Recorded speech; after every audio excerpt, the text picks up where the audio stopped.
Aries, second half of April. This is from April 16 hanggang sa katapusan, and this is a general reading. Dun po sa mga hindi pa po pala nakakakilala sa akin, my name is RJ, your tarot card reader. Pero if you wanna call me Apo J, I don't mind, di ba? Wala naman pong kaso sa akin. Kasi may nagme-message, ano ba itatawag ko sa iyo? Bahala ka po kung anong gusto mong itawag sa akin. I don't mind. If you wanna call me Apo J, if you wanna call me RJ, if you wanna call me Robert, I don't mind, okay? Wala pong problema sa akin kung ano pong itatawag niya sa akin, okay? And reminder, ang gagawin natin today is general readings. Hindi po ito 100% na mag-resonate para sa ating lahat. So please, my dear, lower your expectation pagdating po sa mga general reading. And quick announcement tayo, my dear. Very, very quick announcement lang. Lahat po ng nag-message sa akin kasi naka 40% off tayo sa ating private reading. Lahat po na nag-message sa akin before April 13 ay consider po, sakop pa rin po ng 40% discount. Okay, so nakasulat po kayo lahat po na nag-message, pero medyo hindi ko lang po ma-replyan kaagad lahat dahil yun nga po, iisa lang po ako. Okay? Once again, ulitin ko lang po. Lahat po na nag-message, lahat po na nag-inquire before matapos po yung ating private reading, yung ating promo private reading, okay, before pa mag-April 13, consider po, sakop po ng 40% discount, okay? So, let's go na tayo, my dear Aries. Baka kasi sabihin, ay, tagal mo kasi mag-reply eh. Basta pumasok po ng April 13, pasok po yun sa banga, okay? So, let's go tayo, my dear Aries.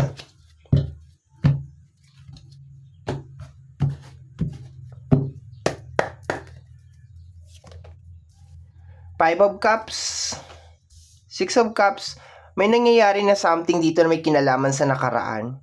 Dito sa area na to, my dear. Okay? So, there's a tendency na marami kang mga regrets. Okay? Pagpasok ng second half of April, meron kang mga regrets. Okay? Bakit ko ginawa to? Sana ginawa ko to. Pwedeng pasulong, pwedeng paurong. Okay? Pwedeng, sana ginawa ko to, or bakit ko ginawa to. This is more on regrets. Itong combination ng 5 at saka 6 of Cups. This is energy of regrets. Mga pagsisisi. Okay, so possible na maramdaman mo, my dear, sa pagsampa ng second half of April. Ang dumi ng kuko ko, oh. Dead man yun na ha, kasi nag-ano ko ng garden eh. Okay, tsaka nag-ihaw kami ng nag-ihaw kami ng dinosaur. Okay, we have here the energy of the Knight of Wands. Lalong naging mas complicated, my dear. Okay? Because parang gusto mong i-turn back yung time. Okay? Ang nakukuha ko sa energy is parang gusto mong i-turn back yung time. Parang gusto mong ayusin. Okay? So, pressure to, my dear. Nararamdaman ko dito na merong pressure. Okay?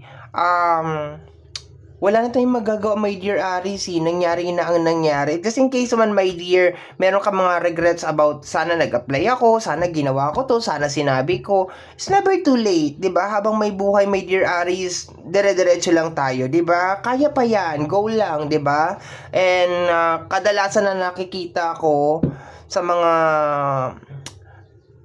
mga people around us is yung sasabihin na matanda na kasi ako. Yung kalabaw lang po ang tumatanda. Okay? Hanggang kaya mo pa, hanggang may hangin pa, may dire-diretso ka. Pero so far, sa card natin sa table natin, ito'y naglalagay ng pressure related sa nakaraan. Okay?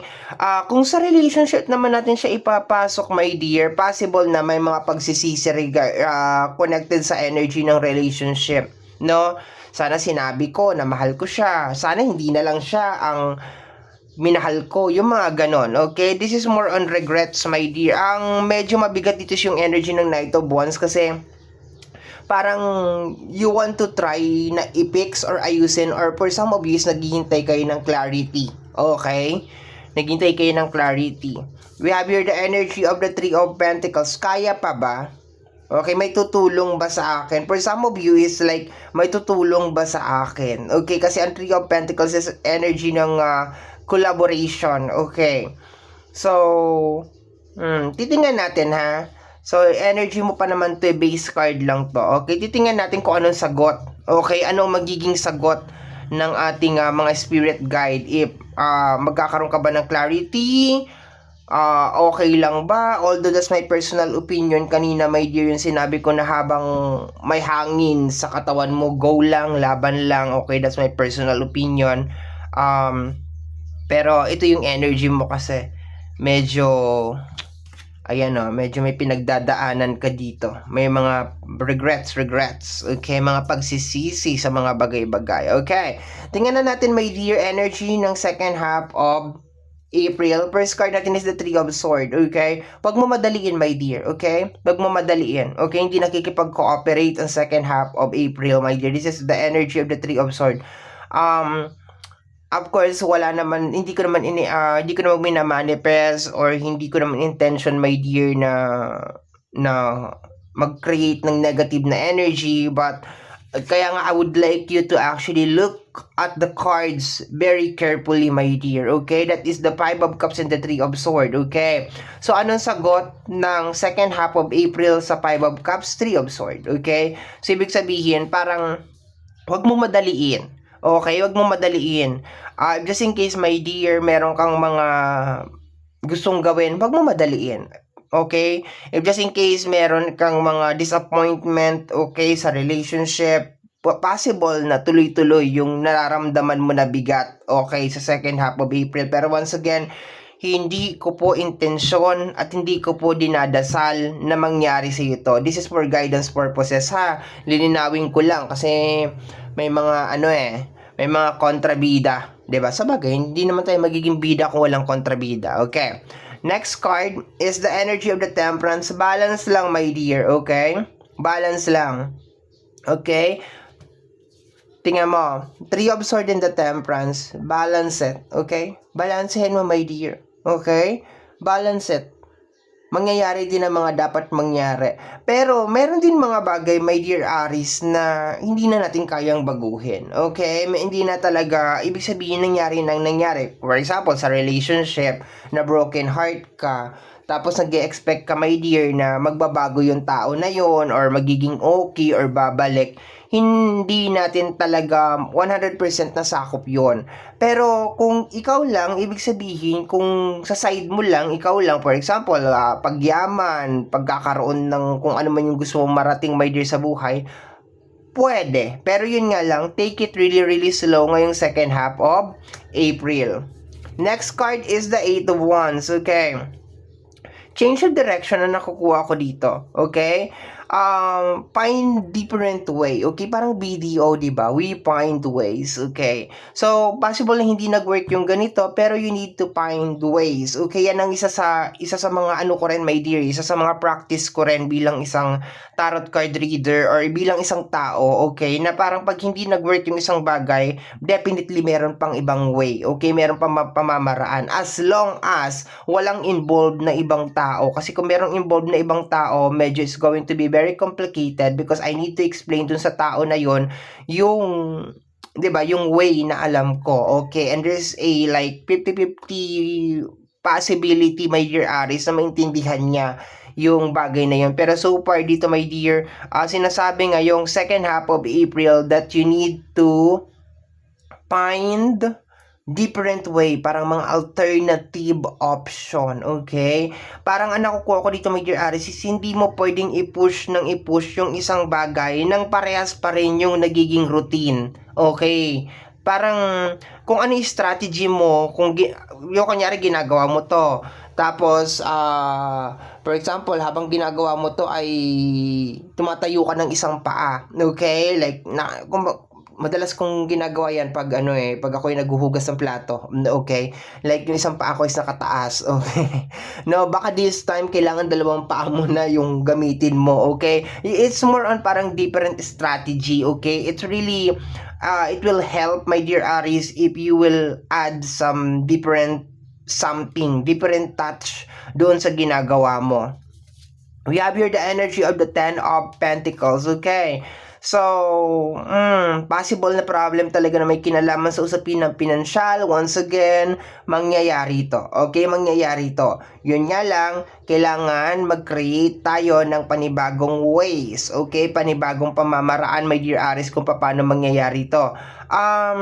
May tutulong ba sa'yo? Like, for example, like, nandito ka ngayon, nagtatanong ka, like, may tutulong ba sa'yo or magkakaroon ba? Second half of April lang ang sakop natin, my dear. So far, wala naman akong nakukuha na parang knight in shining armor na parang tutulong sa'yo, parang ganon. Especially if naghahanap ka ng katuwang, parang ganon. This is not the time din, my dear, para yun nga, pumasok sa mga relationship. If you are single, okay, pwede siguro dating, getting to know each other. Pero expected mo, my dear, na possible na meron mga disappointment, okay, na mangyari. Like, hindi mo, may marami ka mapapansin sa tao, okay, ngayong second half of April. Pero so far, take it really, really slow, my dear Aries, ngayong second half of April. Bottom deck of the card is the energy of the Page of Wands. This is energy of new beginnings. Possible for some of you is mag-move on. Ito na sasabihin ko possible yung sa inyo is mag-move on. And actually, dapat hindi move on yung inuna ko Find different way. Okay, find different way of creating or fixing your problem or kung paano mo gagawin yung isang bagay. Find different way, my dear. And for some naman is energy of move on. Depende kasi, my dear, sa situation. Okay? Pero so far, don't put too much pressure, my dear, ngayong second half of April. Okay? So, my dear Aries, yan ang reading mo para sa yung second half of April. Thank you so much po. Thank you so much po from the bottom of my heart. Maraming salamat po sa walang sawa po na panunood, pagsubaybay sa ating mga reading. And I hope and pray, my dear, na yung mga readings na ginagawa natin is nakakatulong po sa ating lahat, sa atin, okay? So, bago po ako mag-exit, tandaan po natin na yung mga cards natin ay gabay lamang po. Tayo pa rin po ang gumagawa ng ating kapalaran. Maraming salamat po until next time. Bye-bye!